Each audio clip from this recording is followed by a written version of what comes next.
Bien le bonsoir à vous. Alors, me revoilà.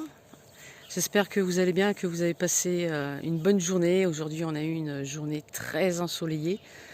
Ça fait du bien, ça fait du bien le soleil. Franchement, vraiment, ça fait du bien. Alors, je voulais essayer d'approfondir un petit peu la dernière fois, là, quand j'ai fait la vidéo. J'ai pas assez parlé de moi et je voudrais vous parler un petit peu de mes capacités. De ce que je peux percevoir, ce que je peux voir. Je ne sais pas si je vous ai parlé, il faudrait que je la réécoute d'ailleurs, au passage, enfin bref, sur les désincarnés. J'ai la capacité donc de voir les désincarnés depuis, depuis l'âge de 4 ans, 3-4 ans. Je me souviens, ma mère, je lui disais, maman, je vois une dame, elle passe tout le temps devant la fenêtre. J'étais toute petite, quel âge j'avais? Je devais avoir 5 ans à peu près. Puis ma mère me disait, mais oui, la dame, elle n'est pas là, la dame. Elle est là-haut, elle est montée au ciel. C'est ce qu'elle me disait. Et moi, je ne savais pas que je voyais déjà. Peut-être qu'au fond de moi, je savais ce que c'était. Mon âme, certainement le savait, mais le cœur d'un enfant, le mental d'un enfant, c'est pas celui d'un adulte. Donc, je vois depuis l'âge de 4 ans les défunts.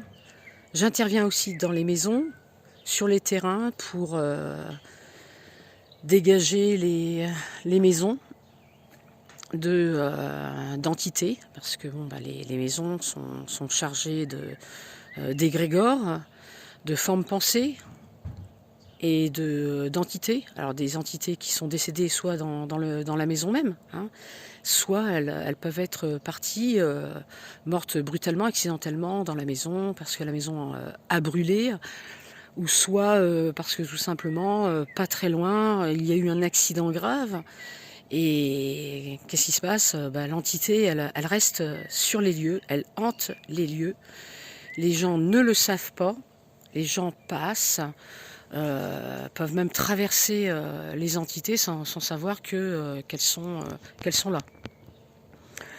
Là où on les voit le mieux, c'est au moment du décès. Le moment du décès, c'est le moment où on voit le mieux les entités. Enfin, le médium le verra le mieux. Après, c'est le soir, entre chien et loup, hein, quand le soleil se couche, et le matin. Ce sont les meilleurs moments où on peut voir des entités. Moi, je travaille la nuit, le soir très tard, en projection mentale, projection de conscience aussi, on dit. On appelle ça aussi de la projection de conscience. On projette sa conscience, une partie de son âme, de son mental. On analyse aussi, forcément. On va dans un lieu qu'on détermine dès le départ. On n'est pas endormi, je ne suis pas allongée, je ne suis pas en train de ronfler. Je suis réveillée, je suis en mode pause, détente, et je vais là où je dois travailler. Là où je me rends, eh bien, je vois en 3D ce qui se passe en fait. D'emblée, je vois la maison comme elle est. Et ensuite, je passe dans la 4 et dans la 5D. Là, c'est d'autres dimensions, d'autres entités, d'autres êtres qui ne sont pas forcément des désincarnés. On peut voir toutes sortes d'êtres. J'en ai vu mais des tas de formes et de couleurs différentes. Il y en a même, je ne saurais même pas dire à quoi ça ressemble. C'est pour vous dire. Il y en a une qui était magnifique. Alors, elle ressemblait à une montre religieuse. Mais bon, maintenant, je sais ce que c'est, hein, les montres religieuses. Donc, hein. Je ne sais pas si vous avez vu sur le net.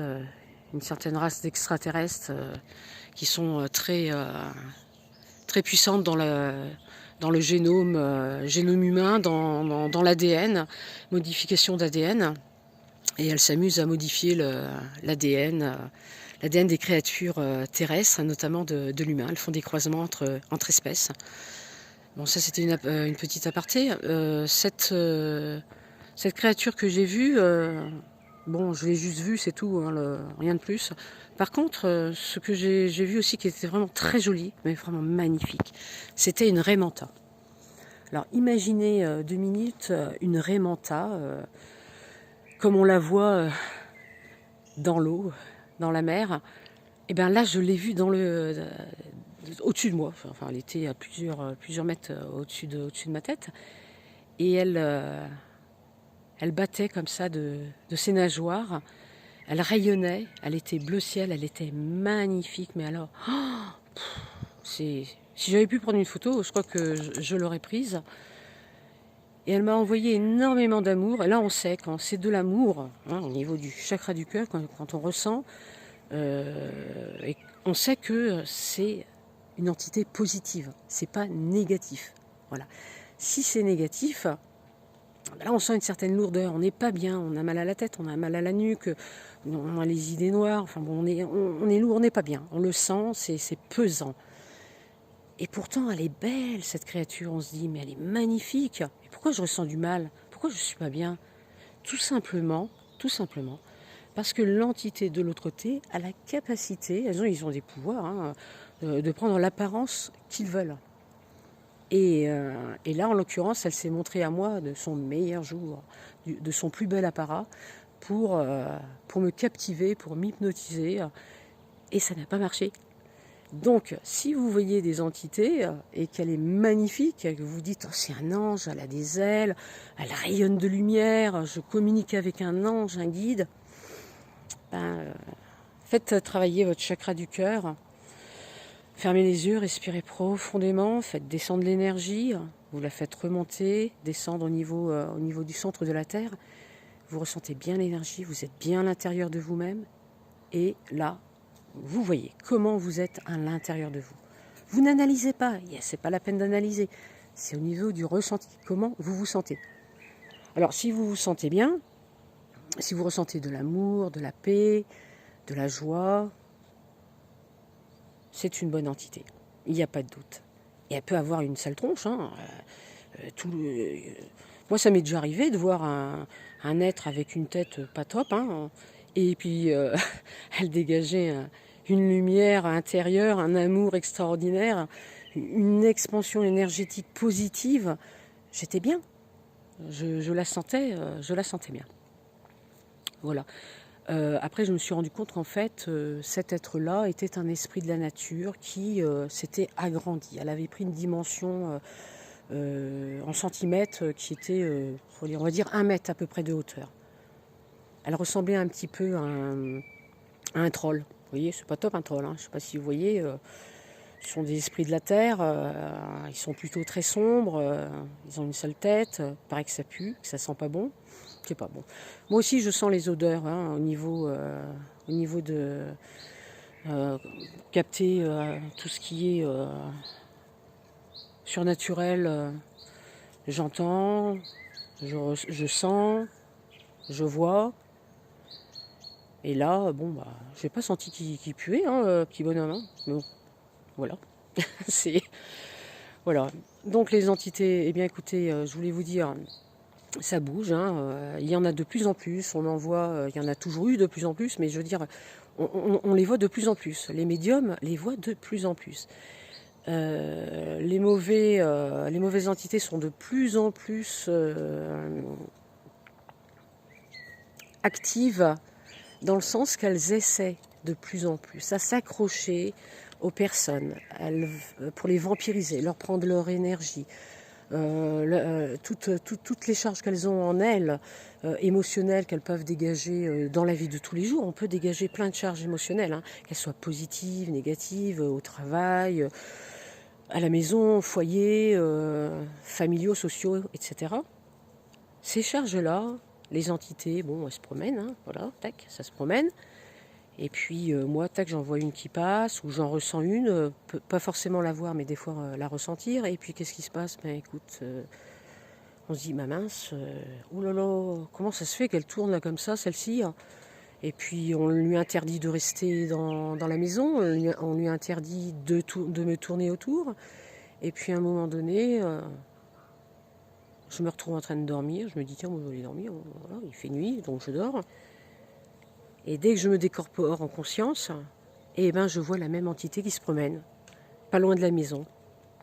Tout simplement parce que, allez, admettons, hein, quelques jours avant, j'étais pas bien. J'avais dégagé des charges émotionnelles négatives. j'étais pas bien avec des amis, par exemple, qui m'ont fait des reproches, ou alors au boulot, ça s'est pas très bien passé, même, même soi-même, on peut aussi s'autocritiquer. Alors, l'autocritique, faut quand même éviter, et puis s'autocritiquer, c'est se rabaisser, et puis on n'arrive pas à avancer. Donc, vaut peut-être mieux éviter. Donc, toutes ces vibrations-là, toutes ces énergies-là, en non-conscience, qu'est-ce qui se passe? C'est des portes ouvertes pour ces entités. C'est pas en une fois comme ça, hop, l'entité elle va se dire youpi, allez hop, je vais rentrer dans le champ énergétique. Ah non, non, ça, sinon on serait tous possédés, on aurait tous des entités collées à nous, à nos basques. Non, il faut que ça se répète, il faut que ce soit récurrent, il faut que tous les jours on soit mal. Il faut que tous les jours on ait vraiment la sensation obscure, négative, de ne pas vouloir avancer, de ne pas vouloir prendre en conscience qu'on est positif et qu'il faut qu'on soit dans la lumière et qu'on croit en ce qu'on fait, en ce qu'on veut dans la vie aussi. Il y a ça aussi. Comment on voit la vie? Est-ce qu'on est en joie? Est-ce qu'on aime ce que l'on fait? Comment on vibre? Eh bien tout ça récurrent, jour après jour, semaine après semaine. À un moment donné, à force, on crée des failles dans notre champ énergétique, tout autour. On crée des failles, des ruptures d'énergie. L'énergie passe comme ça autour du corps et à un moment donné, ça fait une fuite. Ça part de chaque côté. Cette fuite, qu'est-ce qui va se passer? Eh bien, où elle va se situer, l'entité va s'engouffrer. Vous allez me dire, c'est un cas de possession. Oui, bon, ça pourrait être un cas de possession, mais là, je ne parle pas de cas de possession. Là, je vais vous parler simplement de cas de prise énergétique, dans le sens qu'on va vous prendre votre énergie. Donc l'entité, elle va s'accrocher à vous et elle va vous romper. Puis elle va bien s'accrocher, là, elle va être derrière, généralement c'est au niveau des chakras derrière, et elle va vous prendre l'énergie. Et puis tous les jours, vous êtes fatigué, comme ça, vous allez avoir du mal à aller travailler, vous allez avoir du mal à faire les choses, à voir la vie positivement. Peut s'ajouter une deuxième entité, tiens, bon, tant qu'on y est, on est bien parti, hein. Il y en a une qui passe dans le coin, on va s'en coltiner une deuxième. Voilà. Et oui, et après qu'est-ce qu'on fait? Et bien après on est mal, puisque là où est l'entité, où elle est accrochée, généralement, elle se localise au niveau des chakras. Quand elle se localise au niveau des chakras, chaque chakra correspond à des organes vitaux internes dans notre corps. Ces organes vitaux ne vont pas tout de suite tomber malades, mais on va ressentir un mal-être à la longue, on ne va pas être bien, parce que l'entité s'est accrochée à ce niveau-là. Un exemple que je vous donne, que j'ai eu lors de mes consultations. Le chakra de la gorge. Le chakra de la gorge, généralement les gens, ils ont beaucoup de choses à dire, ils ont du mal à parler, ils ont une souffrance intérieure, ils n'osent pas dire ce qu'ils pensent et cracher ce qu'ils ont à cracher et dire les choses en face. Et des fois, ils ne peuvent pas. Parce que sinon, on va se faire... Arrête, Ben, ça suffit. Voilà, encore les godasses, c'est reparti. Elle est pénible. Donc, à un moment donné, la personne, elle est intériorisée, elle se replie sur elle-même, elle n'a plus envie d'aller vers l'extérieur, elle n'a plus confiance en elle, elle ne s'exprime plus, elle porte tout ça à l'intérieur d'elle et elle est en souffrance, elle n'est pas bien. Quand elle vient me voir, bon voilà, moi, je regarde tout de suite au niveau des chakras ce qui se passe. Je ne vois pas les chakras, sauf en projection de conscience. En consultation, ce qui va se passer, c'est que je vais ressentir avec mes mains. Je vais poser mes mains de chaque côté du corps, de profil, et je vais ressentir, comme je peux passer de face, et je vais ressentir comment tourne ce chakra. Est-ce qu'il tourne vite? Est-ce qu'il tourne doucement? Est-ce qu'il tourne mal, à l'envers? Et je vais travailler dessus, je vais le dégager, de façon à ce que la personne se sente mieux. Une fois que c'est fait, il y a un soulagement. Et là, généralement, la personne... dans la journée ou dans l'après-midi ou le lendemain, elle dit ce qu'elle a à dire. Ça sort facilement. Elle est débloquée à ce niveau-là. Quand j'impose les mains, quand je commence à travailler sur une personne, quel que soit son blocage, hein, peu importe, ça fait environ, oui, ça doit faire environ 2 ans à peu près, je vois des choses qui sortent du corps de la personne. Alors ça, c'est un truc que j'avais jamais vu avant, si ce n'est des petites étincelles, des brouillards, des énergies, etc. Mais là, ce sont des choses qui ont une forme quasi géométrique. Alors, c'est même pas quasi, c'est géométrique, carrément. C'est géométrique. Alors, c'est soit carré, soit des petits tubes, des petits cylindres, ça peut être des petites sphères. Ça peut être des toutes petites boules lumineuses, ça va du blanc au jaune, au vert. J'ai eu aussi un petit peu de orange et du noir. Alors le noir c'est beaucoup plus gros, ce sont des grosses masses. Ces grosses masses là qui sont situées généralement quand elles sont accrochées au niveau des chakras. Voilà. Lorsque je pose les mains et que je vois ces petites sphères, ces cubes, ces tubes, enfin bon, ces formes géométriques qui, quand elles sortent, je sens une résistance, puisque je fais tous les chakras du haut vers le bas, je sens une résistance. Arrivées en bas, elles n'ont plus le choix, elles sont obligées de partir. Quand elles partent, je sens c'est pas vraiment une conscience, mais une programmation. Voilà, c'est le mot, c'est programmation. Elles sont programmées. Programmées par qui? Par quoi? Elles sont programmées par des êtres de l'autre côté, des entités de la 4D, des extraterrestres, hein, les fameux reptiliens là, dont on a entendu parler hein, sur pas mal de vidéos. Bon, vous prenez ce que vous avez envie de prendre, hein, vous n'êtes pas obligé de me suivre, mais bon, ces reptiliens, j'en ai vu. Hein. Je vous en parlerai plus tard, donc je sais de quoi je parle, j'en ai vu. J'en ai pas vu comme je vous vois, j'en ai vu. Bon, j'en parlerai plus tard, ou peut-être tout à l'heure, là, après ce que j'ai à dire. Donc ces sphères, elles partent, ces tubes partent comme des flèches. Et une fois que ces charges sont parties, moi, tout de suite, je les fais monter et je les brûle en l'air. Je les transmute, en fait, de façon visuellement, je les transmute, la pensée est puissante, donc je transmute en pensée, je visualise comme un chalumeau, une énergie puissante, comme de la flamme violette ou rouge, comme vous voulez. Je travaille beaucoup avec le doré et le violet, et là, ça explose. Comme je vois ce qui est invisible, je le vois exploser, donc je sais que ça disparaît. Si vous le retirez, si je le retire, j'ai expérimenté. Donc au début je faisais pas ça, donc je retirais, allez hop, ça partait sur le côté, voilà. Les personnes revenaient me voir et notamment sur une personne sur qui j'ai travaillé assez souvent, un cobaye, on va dire ça comme ça. Et ça revenait tout le temps, ça revenait et je me suis dit mais mince, c'est pas normal que ça revienne. Il y a un truc qui m'a échappé. Et puis j'ai ressenti qu'en fait il fallait que je les désintègre, qu'il fallait que je les détruise en conscience par la pensée. C'est ce que j'ai fait. Et ça a fonctionné et ce n'est plus revenu. Donc s'il y a des thérapeutes hein, qui me regardent et qui ont cette facilité-là, cette capacité de voir et de pouvoir retirer ce genre de choses aussi, hein, bah, vous pouvez le faire comme ça, vous pouvez tester, vous verrez, ça disparaît. Et ça ne revient pas. Je l'ai testé. Vous pouvez tester aussi. Vous verrez bien si ça fonctionne ou pas. Alors, quoi dire d'autre ah oui, bon, j'ai aussi la capacité de parler avec les animaux. Alors, je parle pas comme je vous parle. Hein. Coucou, bonjour, comment vous allez? Comment s'est passée votre journée?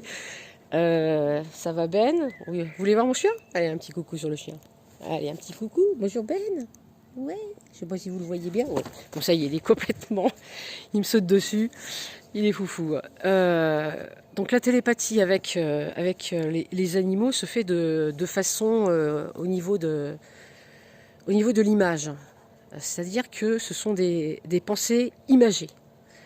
L'animal va m'envoyer une pensée sous forme de scène que lui-même a vécue et il va me transmettre à travers cette scène des émotions. Ces émotions, elles sont soit positives, soit négatives.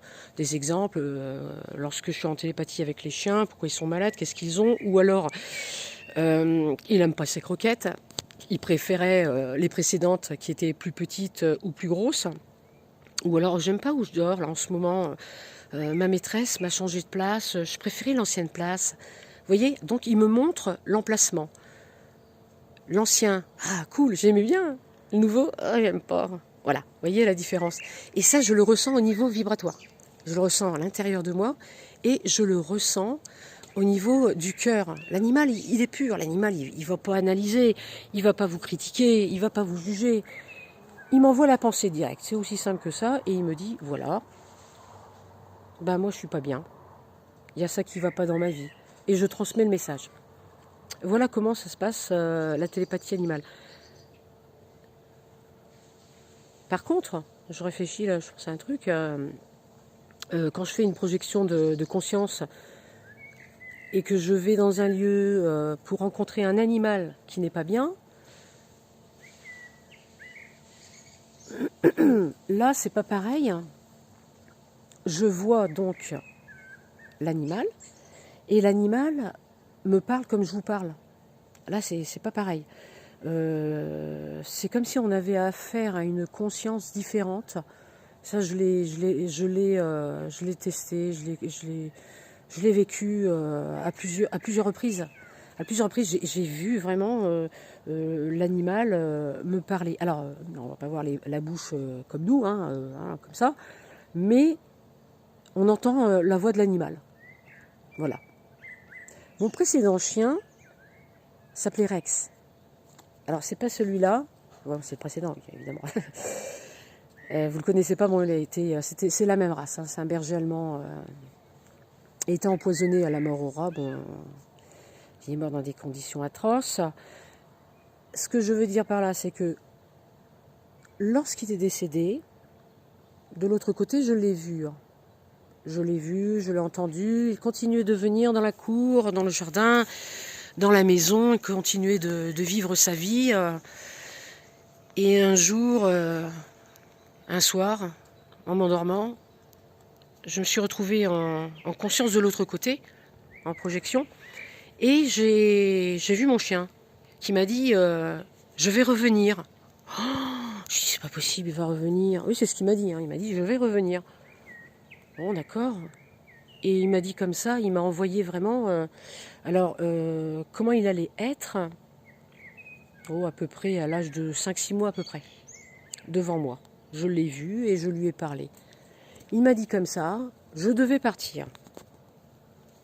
Voilà, c'est ce qu'il m'a dit, je devais partir. Ce qui est arrivé, tu n'aurais rien pu faire. Ok.